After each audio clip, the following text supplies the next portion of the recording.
You refer to scripture, the divine office, as well as, mathematics, Einstein, even cricket. You mean even cricket? Cricket's important. Well, Your Eminence, I lived in London for 2 years, and I had people on a monthly basis try to explain cricket to me, and I confess that it escaped me. But I fear that you're a bit like the Italians. They're determined they are not going to understand cricket, and they just make that declaration of faith and continue in that line. Praise be Jesus Christ. This is Father Robert McTague of the Society of Jesus, your daily host for the Catholic Current, where we bring Christ to the world and the world to Christ. You're listening to us from the Station of the Cross Studios, your local radio station, and the iCatholic Radio mobile app, where we proclaim the fullness of truth with clarity and charity. As always, let's start with prayer. In the name of the Father, Son, and the Holy Spirit. Almighty God, through the intercession of St. Ignatius Loyola, we ask that you pour forth your Holy Spirit upon us, a spirit of discernment, that we may hear your voice and obey your command. In the name of the Father, Son, and the Holy Spirit. Well, friends, since the American founding, that relationship between church and state, and in particular between court and church, it's not been a straight line. I think we can say that quite accurately.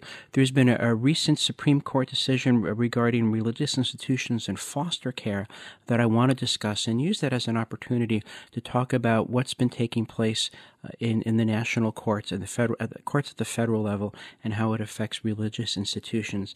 My expert guest covers religion, politics, and the Supreme Court for Deseret News and serves as the deputy editor of their in-depth team. Kelsey Dallas, welcome to the Catholic Current. I'm happy to be here. Thanks for having me. Kelsey, there was a recently decided case regarding Catholic foster care agencies. It was decided by the Supreme Court. And, I've tried to follow the facts of the case. I'm not an attorney. And it seems that responses were all over the spectrum, that this was the end of the world. And people who are not approved by religion are going to be set off to the camps, or this is the greatest thing since the Second Coming, and we're all living happily ever after. This was wisely, brilliantly decided. It was tragically, narrowly decided. Fill us in on the case. What are the facts? What did the court say? And then we'll talk about the interpretation. I think that's a great sort of overview of reaction. So absolutely, we can start sort of how we got to where we are today. This case originated in 2018. Basically, the city of Philadelphia announced an adjustment to its foster care program, saying that all agencies participating in that program would need to abide by an anti-discrimination rule. Catholic Social Services spoke up and said, hey, wait a second, we absolutely want to take part in the foster care program, but we don't feel comfortable assessing same-sex couples, sort of analyzing whether they're suitable foster parents because of Catholic teachings about marriage. Philadelphia said, well, we can't make an exception. We're sorry.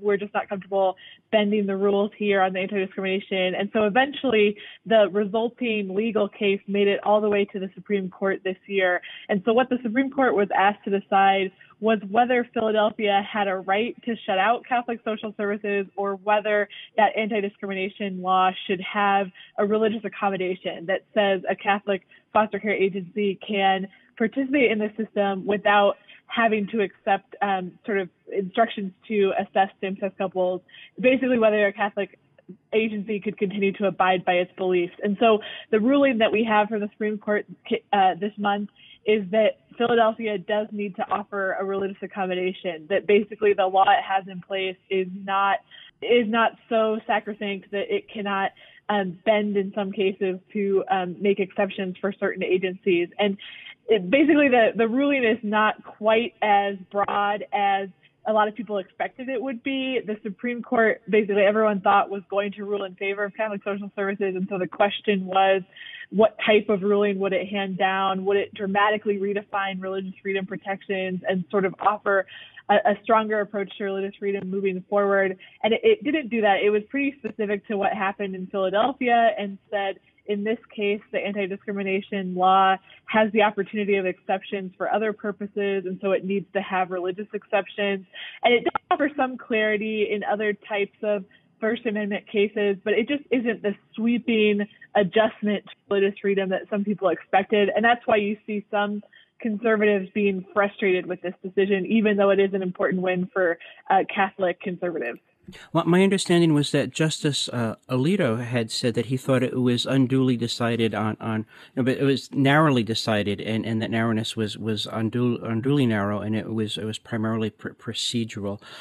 So where does it stand now in the Philadelphia case, and what's its import for the rest of the country?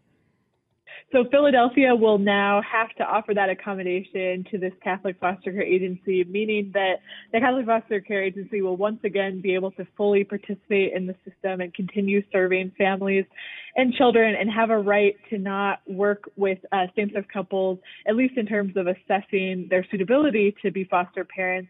And so it'll basically go back to the status quo, because that had been the case for many, many years ahead of this legal spat developing in 2018. And this is really sort of puts other cities on notice. And what I mean by that is you have to be very careful as a government official not to exclude religion when you don't have a good reason, when you're offering exceptions for other potential issues that crop up. And so the Supreme Court did have this ruling that's very specific to the facts in Philadelphia, but they've tipped their hand to say we're really watching out for religious organizations, and so don't try to sneak one by us, if that makes sense. Like, the government officials across the country need to be respectful of religious freedom. Friends, I'm speaking with journalist Kelsey Dallas, who covers religion, politics, and the Supreme Court for Deseret News.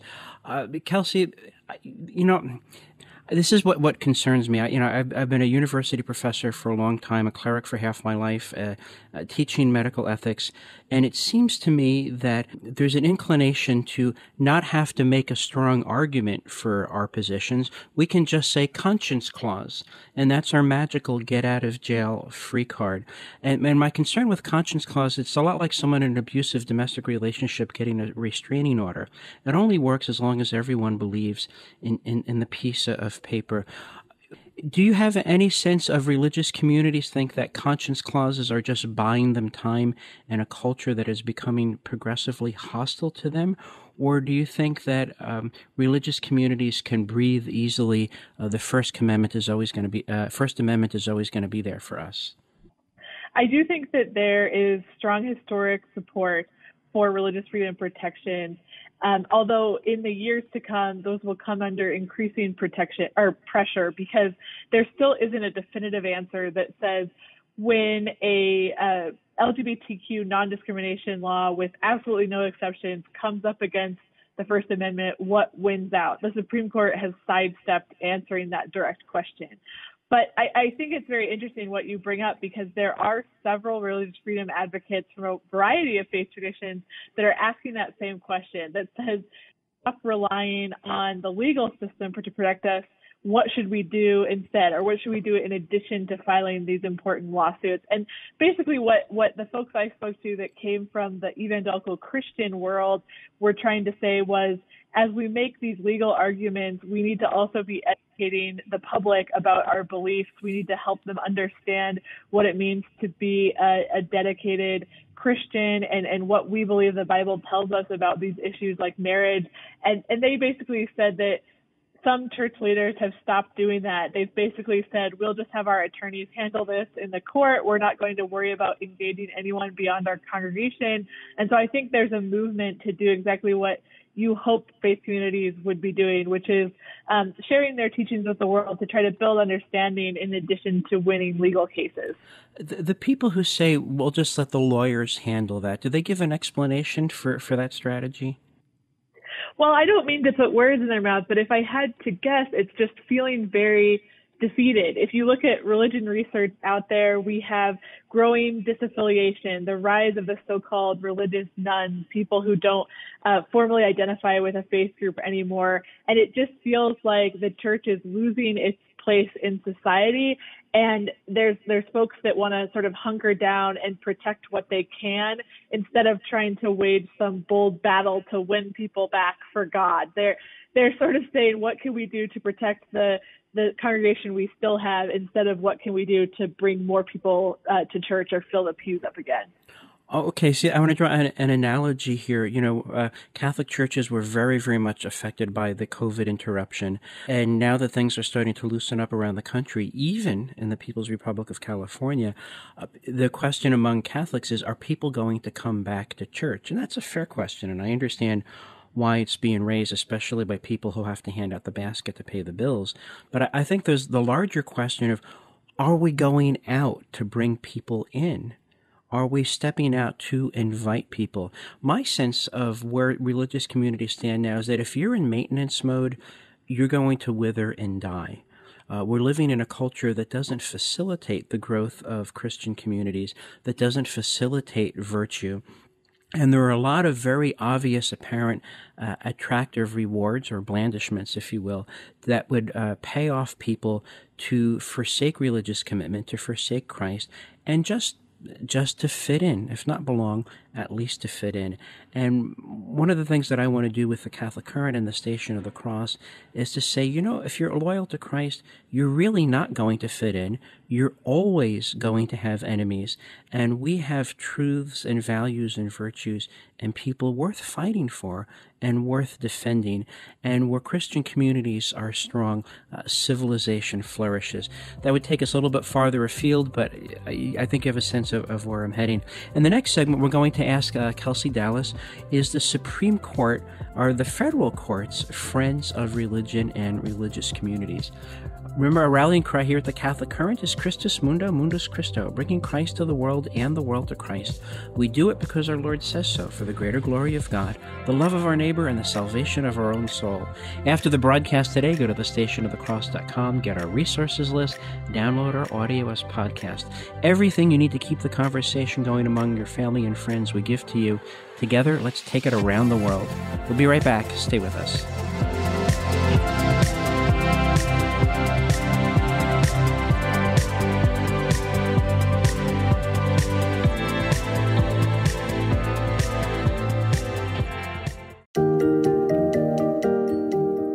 I'm Jesuit Father Robert McTighe, daily host of the Catholic Current. Join me on Tuesday at 5 p.m. Eastern when I'll welcome back journalist and commentator Bree Dale, our unofficial reporter in Rome. We'll be talking about hot headlines affecting the church and the world. Don't miss it. That's Tuesday at 5 p.m. Eastern on the Catholic Current, coming to you from the Station of the Cross and the iCatholic Radio mobile app.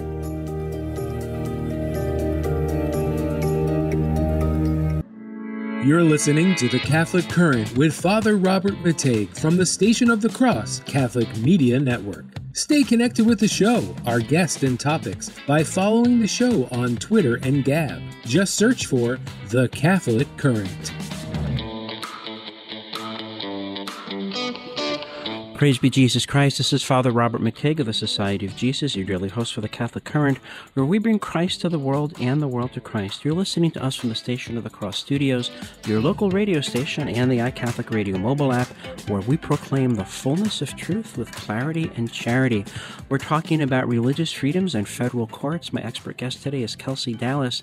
She covers religion, politics, and the Supreme Court for the Deseret News and serves as deputy editor of their in-depth team.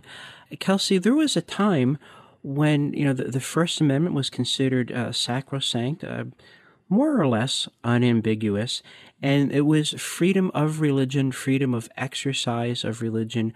There was a very high respect for conscience and religiously formed conscience, conscientious objection, etc. There seems to be a shift in recent years, not so much from freedom of religion, but freedom from religion, what the late Father Richard John Newhouse called the naked public square, that somehow the Constitution demands that religion and worship, etc., that just becomes private rather than exercise of religion, rather than religious people making a public contribution to public life.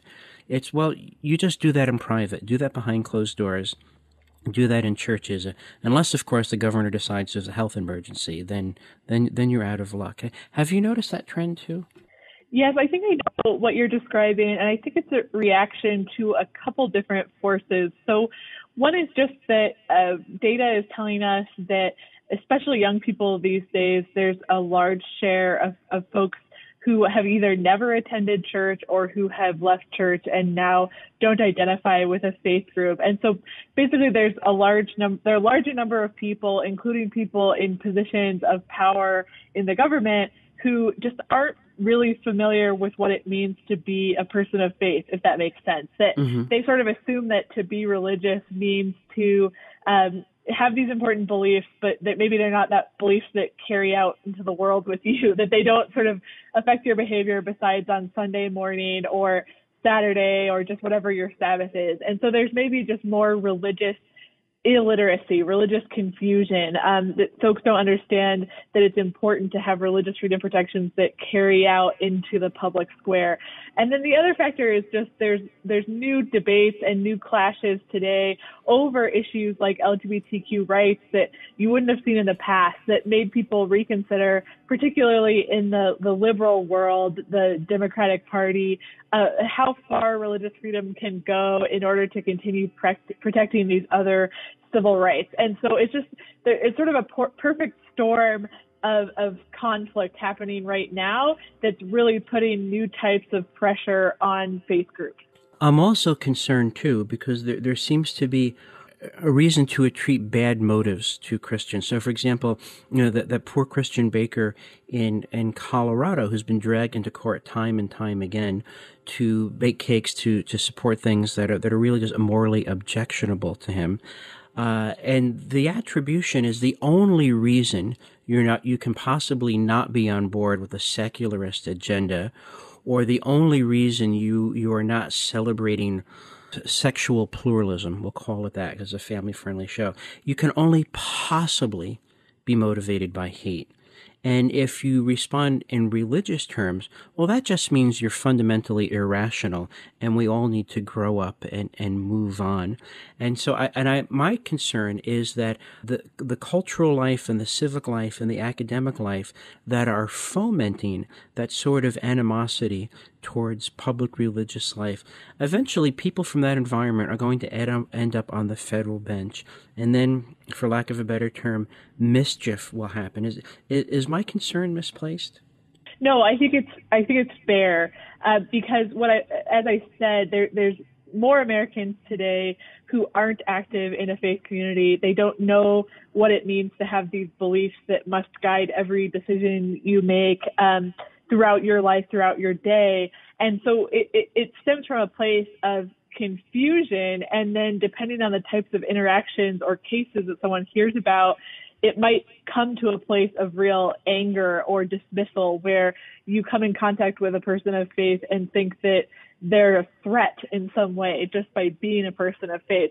And so really, I think that's where churches, faith leaders, everyday believers have to work very hard to help people who aren't in church understand their beliefs, understand what it's like to be a committed Christian or a committed member of a different faith group, just to make sure that you can increase religious literacy in our country, even if the numbers of religiously unaffiliated stay where they are today or even increase. I just wish that there was a better conversation taking place about religion in the world. That's why I really enjoy being a religion journalist, to sort of help build understanding and bridge the gaps between members of different faith groups and people with no faith. It just feels like everyone is maybe not talking enough about religion, and so there's many confusion or problematic assumptions out there. Yeah.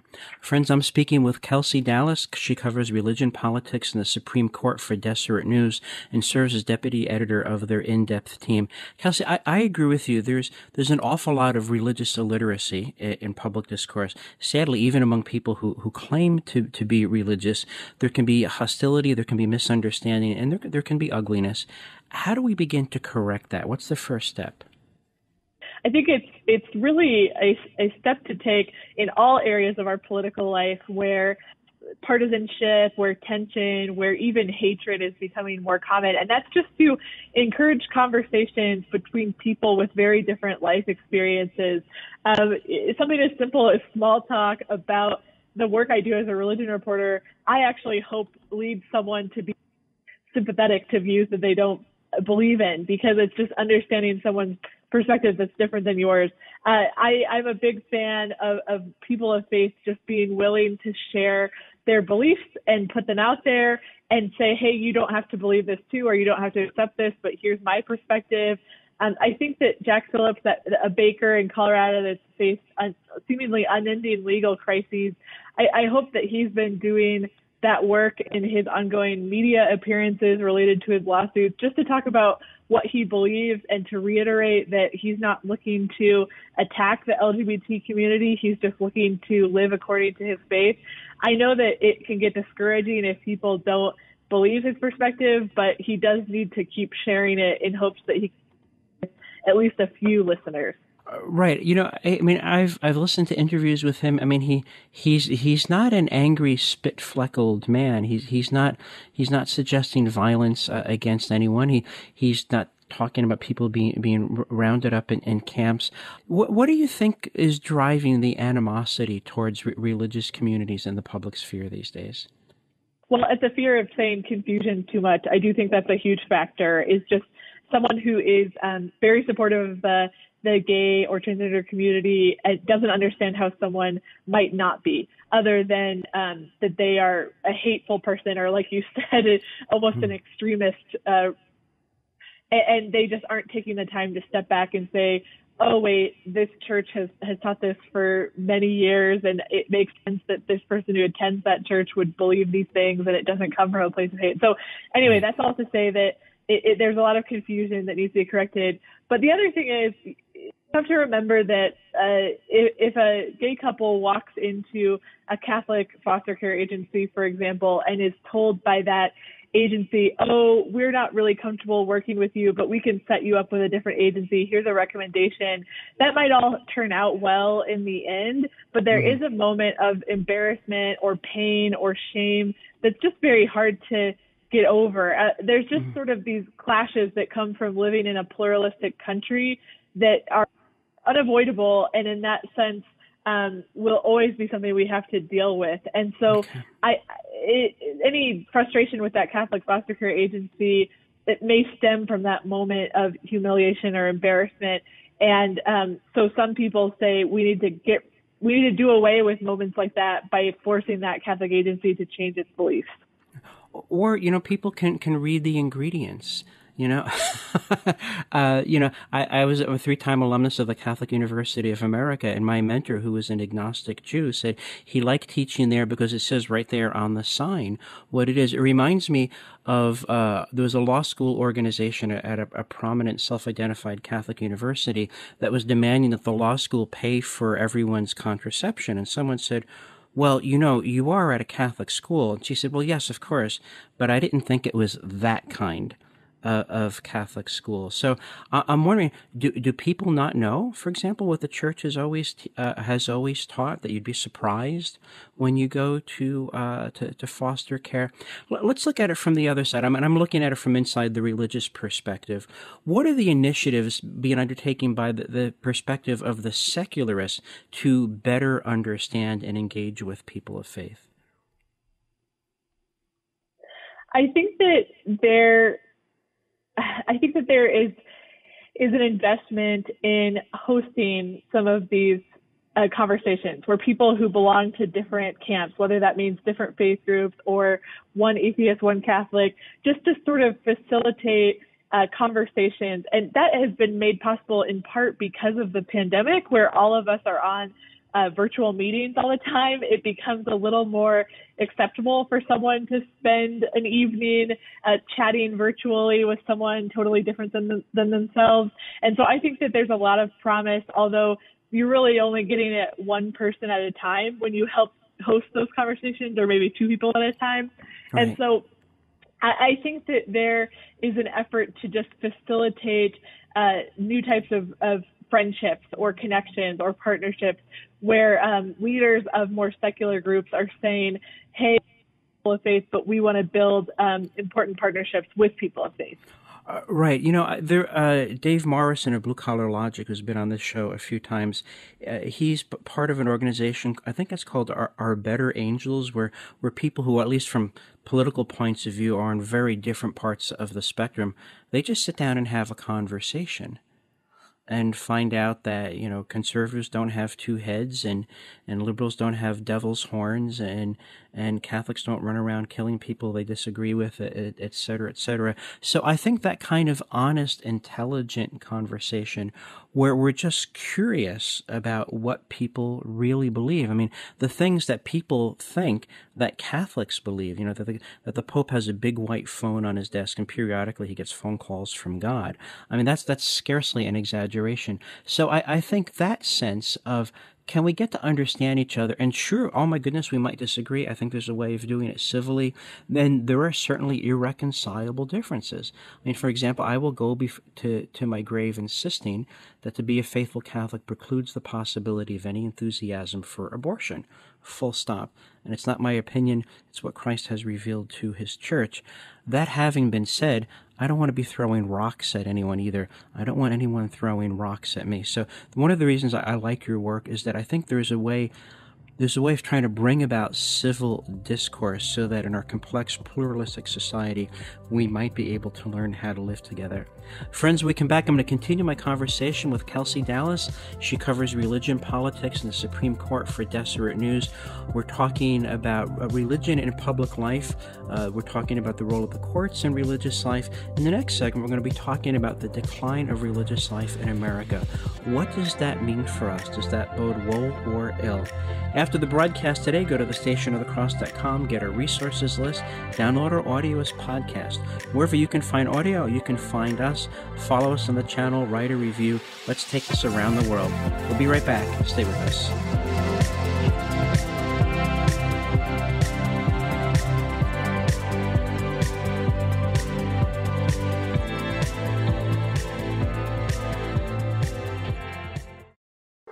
This is The Catholic Current from the Station of the Cross Catholic Media Network. Catch up on an episode you've missed or share them with your family or friends. The Catholic Current is podcasted wherever you enjoy listening: Apple Podcasts, Google Play, Spotify, Stitcher, TuneIn, and the iCatholic Radio mobile app. Praise be Jesus Christ. This is Father Robert McTigg of the Society of Jesus, your daily host for the Catholic Current, where we bring Christ to the world and the world to Christ. You're listening to us on the Station of the Cross Studios, your local radio station, and the iCatholic Radio mobile app, where we proclaim the fullness of truth with clarity and charity. I'm talking about religion, public life, and courts with Kelsey Dallas. She covers religion, politics, and the Supreme Court for the Deseret News and serves as deputy editor of their in-depth team. Kelsey, you recently published an article about a decline in religious practice and religious belief. The headline is, America is becoming less religious. That could be bad news for people in need. Tell us about that, please. Yes, the point of my article was to highlight just how many important social services in our country are provided by churches or faith-based organizations. So there's a new website that I was writing about that's factsonfaith.com, and it's really just hitting some key takeaways from research about issues like healthcare, immigration, or disaster relief. Although I cover these topics all the time, the website still was this stark reminder of how much people in need in our country rely on religion to help get them through. So an example is 7 of 9 agencies that partner with the government to help refugees acclimate to life in America are faith-based. There's 1 in 7 hospitals in America are faith-based, and the list goes on and on. So basically, this website was just reminding me of how central religion is to social services in the U.S., even as the government has taken a bigger role in humanitarian work. Right. I know certainly in the United States, just in terms of social services, practical health services, of clinics, hospitals, orphanages, of schools, soup kitchens, food pantry, I mean, the most generous and effective provider of those services in the private sector is the Catholic Church in the United States. So it doesn't serve anyone well, I believe, for religion. Just on a practical level, it doesn't serve anyone well to see religious life wane. And someone says, well, Father, but I can go to the government and get X, Y, and Z. And I said, well, here's the thing. A government agency can't love you. And a government agency is very unlikely to help you on federal holidays or after the office is closed. There's another dimension, a dimension of generosity and love that religious organizations can offer that federal agencies can't. Do you think that's a fair assessment? Yes, and the other important point to make is that oftentimes the government is providing services by helping fund faith-based programs or by partnering with faith-based programs. So in some ways, people who might say, oh, the government is helping me, might not understand that the actual service they received came through a church in some way. And so these faith-based programs are hugely important in our country, and that remains the case even as churches have been struggling with membership or maybe having fewer financial resources throughout the year. They've just continued to play this outsized role in humanitarian work. Right. There are more partnerships between government and church than there certainly were when I was growing up. And what that all means is another topic for another time. It puzzles me. Now, you've been following religion in public life for a while. This organization called Faith Counts, which has the database of Faith Facts, it's very clear religious life is a positive net gain for the American people. Why then is it on the wane? I know that the largest growing religious group in the United States right now, in terms of speed, and I think even in numbers, raw numbers, is ex-Catholics. What's driving that drop off on religious practice in your view? I think that there is this impression among people who weren't very engaged with a faith group, or sort of if you just absorbed information about religion based on media reports or what's said on social media, you would feel like the whole purpose of churches is to be involved in elections, or you would hear these horrifying stories about a sexual abuse crisis in a variety of denominations. And so it's just that the public image of religion has really suffered because of the coverage of some of these darkest moments that come out of faith groups. And you just don't see as much media engagement with the good deeds. And the good deeds are much quicker to slip from someone's memory. And that does not mean at all that I don't think that media organizations should engage with those difficult situations or with those crises. It's just that it maybe reporters like me need to work harder to tell the positive stories as well.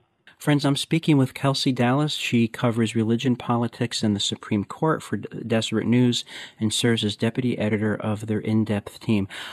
Yes, there are some very, very tragic elements in recent decades involving faith communities. It's absolutely undeniable, and it's heartbreaking as well. Regarding the protection of children, I mean, the data that I've seen recently is that a child is much more likely to be harmed in a public school than in a church organization. But again, that's another topic for another time. I'll give you an example. A friend of mine, a very faithful Catholic who was involved in major market news, and whenever there was anything religious in general and Catholic in particular, he would be the guy because he knew people and he knew the vocabulary and he knew how to get around it. And then years later, he said, hey, the anniversary of Pope John Paul's visit to our city is coming up. It would be interesting to do a story. And he went to his editor, who was much younger. I think he was younger than his oldest daughter. And her response was, that happened before I was born. No one cares about that. Which is an astonishing, and that kind of eliminates much of history that way. It seems to me that a lot of people in journalism are at best indifferent and lacking in curiosity in religious life. Why is that? Well, partly we're responsive to what types of stories audiences click on, what readers are really reading. And unfortunately, it's a lot easier to attract readership with something that is scandalous or seems upsetting or horrifying than the good news of the day. That can change. I mean, that can change because we've seen the success during the pandemic of websites that are purely focused on good news because people had enough bad news in their everyday lives, if you will. But I'm even laughing as you read the headline of my recent story, America is becoming less religious. That could be bad news for people in need. And so after you read that, you might hear music notes that are like dun dun dun, like something scary is going to happen, and it's to sort of attract people's attention. But I could have just as easily had a headline that says, website reminds us of the good of religion, or all the good that religion does in the world. And it sort of puts this more bright and shiny light around that headline. And so obviously the headline either way is saying something good about religion, but even this has a pretty ominous tone to it instead of just a purely happy note. Right. And I think too that people need to be trained. They need to be well informed. I mean, one of the challenges I found working in media is people seem to think that I have an absolutely well-grounded opinion about absolutely everything. Now, I do have opinions about everything. They're not always well-grounded. And I'm careful to only talk about what I know. In the training of, as far as you know, in the training of the new generation of journalists, is there any talk about, hey, integrity, honesty requires us to be, if not sympathetic, at least well-informed about religion? Is anything like that taking place? Yes, I think there's professional organizations out there that are working hard to make sure that people notice the religious elements all around us, religious issues that should be covered. And I think one of the other things that will be important is that there's an effort in journalism to bring in writers with more diverse life experiences. I think too often in the past, staffs were full of folks from maybe wealthier backgrounds or from bigger cities where they grew up, and they didn't have exposure to the type of religious programming that can really save communities or bring a family who's struggling out of a really difficult situation. So if you never had exposure to the value of a faith-based food pantry, you might not ever write about it. But if you came from a background where you really benefited from those types of religious programs, you're going to be noticing them in your new community, in the community you're writing about. And so even if someone is not religious themselves, they may, the diversity coming into our newsrooms, the diversity of experiences may lead to stronger faith coverage, or at least just more complex narratives about churches. Well, I'm glad to hear that, especially the idea of more complex narratives, because it's very easy to, for example, if a religious group is considered orthodox or conservative, therefore they're bad and they have bodies buried in the basement. But if they're liberal and progressive, then they get visited by angels on a daily basis. And that's scarcely a caricature in some of the more secular accounts of religious activities. Now, covering religion and politics, that's been an area of specialty for you. That's not likely to get you invited to the cool kids table, is it? I mean, it's not like you're talking about pronoun hospitality, or you're talking about the latest dance moves of Beyonce, or the latest outfits of any of the Kardashians, God help us all. Why do you stick with this? Why do you stick with this topic? Oh, I've been absolutely fascinated with studying religion since when I was in college, and just took some religious studies courses and absolutely love digging into these texts about why faith groups do what they do, why they believe what they believe. And then it's really branched out to be also an interest in the way American laws try to respect those beliefs, even as they work towards other potentially conflicting interests. So I'm endlessly fascinated with studying religion. And then in terms of what I was just speaking about how your own experience can shape the stories you look for, I grew up in a church community that I thought of like family. They along with my parents, helped raise me and sort of were present for the most foundational moments of my life. And so I just understand how a church can be like a second home for you. And I've been working hard in my stories to respect that and respond to that and reflect that in the writing I do, just because I personally know that my life was transformed through membership in a faith group. Well, I'm glad to hear that, because again, it seems, especially in my experience in working in media and even in academia, that there is some measure of suspicion if you are specifically religious, or that you're either irrational or motivated by hatred, or that you are up to no good. Do you ever get approached by colleagues or by mentors and say, Kelsey, why are you doing this?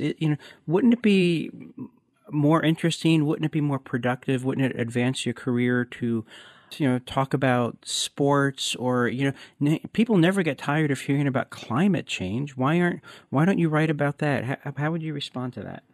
Well, I work in a newsroom that is very interested in religion coverage. I'm lucky to have landed here, and so it's not really any question that I experience in my actual office building. But the way I try to avoid, or at least have a good answer to those moments in other conversations, is just to work very hard to cover not just religion, but religion and politics, religion and the Supreme Court, religion and sports, sometimes even religion and the environment. And so that "and" is so essential to help other people understand the huge role that faith groups play in our country and why it's important to pay attention to religion, even if you yourself are not religious and don't plan to be in the future.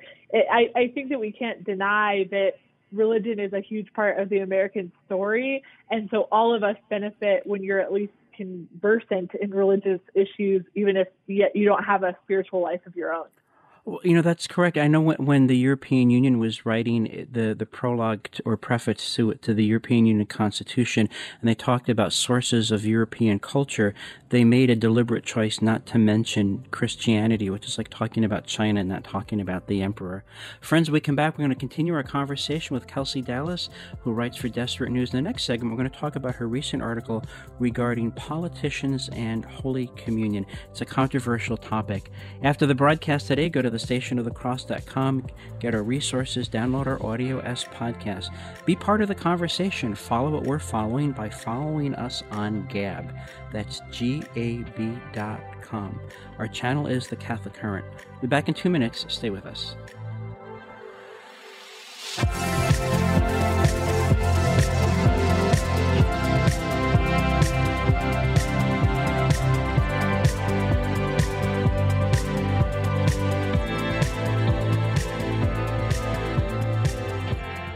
There's no better way to start your day than with spiritual formation from inspiring priests. It's the church that, admittedly, is filled with so many sinners. In fact, everyone who enters it is sure to be one. But upon entrance, he becomes a child of God, a member of God's family, the church, founded by Christ, and equipped by him with all the necessary help to make sinners into saints. That's Sermons for Everyday Living, weekdays from 6 to 7 a.m. Eastern on the Station of the Cross.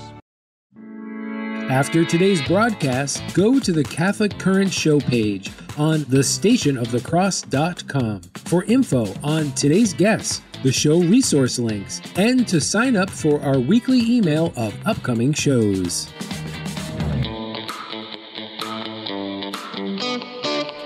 Praise be Jesus Christ. This is Father Robert McTigg of the Society of Jesus, your daily host for the Catholic Current, where we bring Christ to the world and the world to Christ. You're listening to us on the Station of the Cross Studios, your local radio station, and the iCatholic Radio mobile app, where we proclaim the fullness of truth with clarity and charity.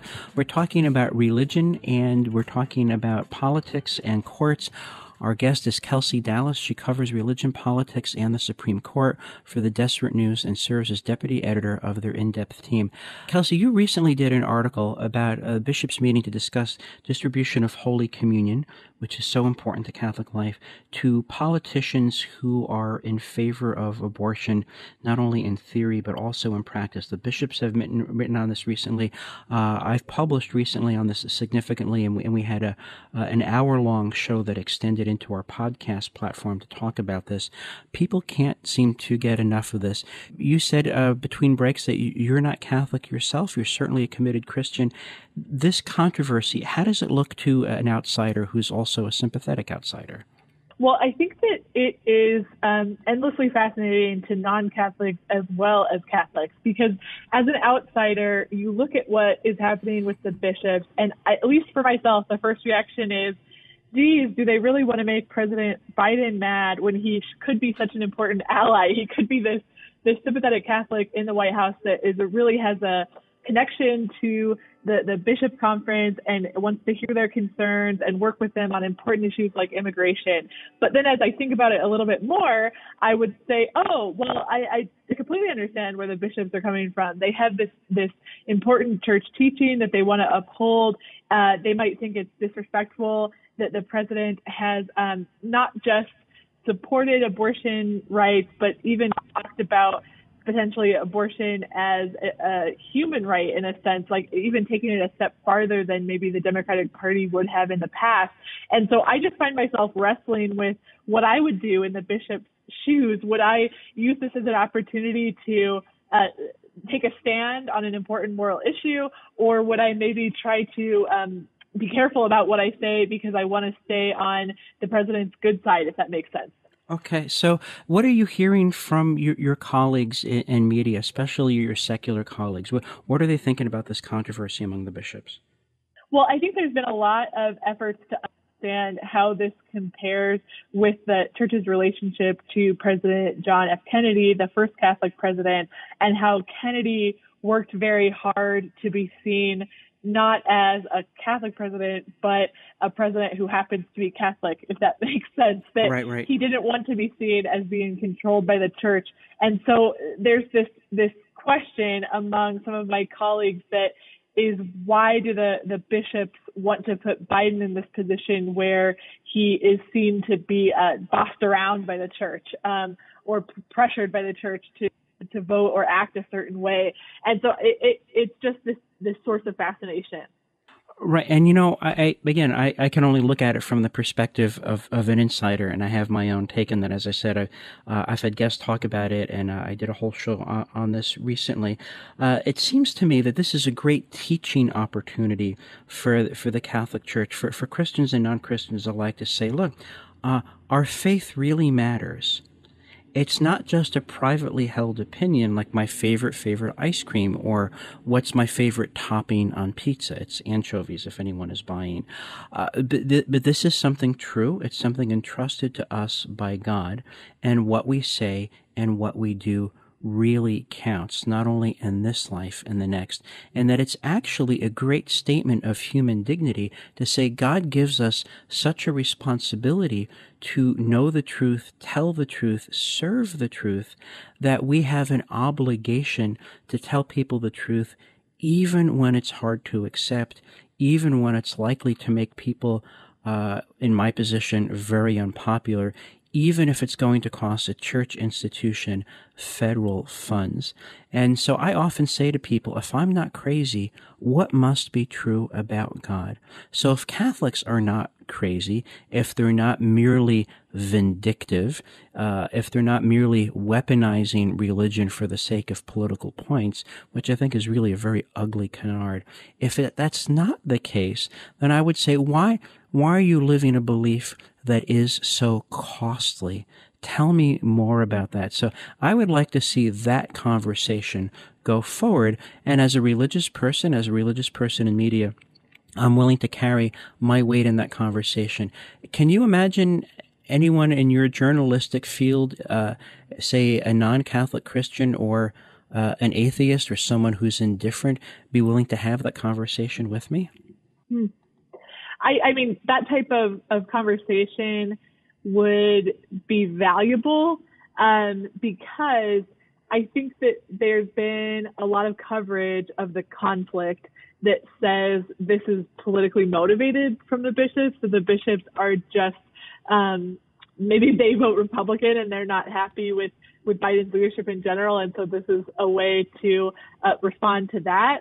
And I think from your perspective, that would be an entirely unfair characterization, that it's the bishops are acting as religious leaders and they're trying to uphold the teaching of the church. And so there needs to be coverage that talks about that sort of says, here is the Catholic Church's teaching on abortion. Here is how long it's been in place. Here is this bishop talking about why he is spiritually motivated to work on this document and to sort of call Catholic politicians to task about the way they've been voting. So it's hard because as we've talked about, that's not going to get you as many page views as maybe a story that alleges these political motives.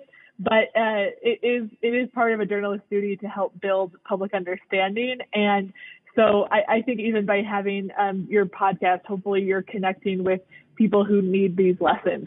Right, and I want to let people know that I'm not irrational and I'm not motivated by hate, and I'm willing to give an account of my convictions as well, and that, Christians have been part of the American fabric really from the founding. We're not going to go away. And the idea that everything would be better if the Christians would just shut up or compromise, that I think that's a tragic misunderstanding of the American founding. And I also think it's a tragic misunderstanding of Christianity. Kelsey, we've got about a minute and a half left in the show. Can you give us a sense of the stories that you're following and where people can find more of your work? Absolutely. So I'm continuing to look at the COVID-19 pandemic's effect on faith groups. I had the pleasure today of editing a story for one of my colleagues about the ways that lessons learned in the past year or so are going to shape how churches do their work moving forward. They're going to continue having outdoor worship, for example, because they just realized it was really fun to move outside of the sanctuary and meet in the sunshine. So it's really a positive impact of the pandemic that churches have been shaken out of their old routines. I'm continuing to write some follow-up stories about the Supreme Court's ruling in its foster case that just sort of examines what this tells us about potential future lawsuits on LGBTQ rights and religious freedom. Can we say definitively that religious freedom wins out in that conflict? I'm not sure, so I'm going to be talking to legal scholars about it. Well, I think that is it's important. I think it's not meant to be ignored, and whatever is done to religion, for better or worse, affects everyone in the United States, and we need to be informed. And I'm grateful for your sober, sympathetic, careful, honest analysis, and I will be following your work. Kelsey Dallas of Deseret News, thank you for being a very fine guest today. Thank you for having me. I'm Deseret Father Robert McTigg, your host every day here at the Catholic Current. Join us tomorrow. It is Timely Tuesdays. A lively guest and I will have an open-ended conversation about hot headlines affecting the church and the world, and we'll conclude with timely thoughts where you and I will reflect together on what we learned today. After the broadcast today, go to thestationofthecross.com, get our resources list, download our audios podcast, keep the conversation going, and together we really can take it around the world. Through the intercession of Our Lady of Mount Carmel, may mighty God bless you, Father, Son, and Holy Spirit. Go in peace, and please pray for me.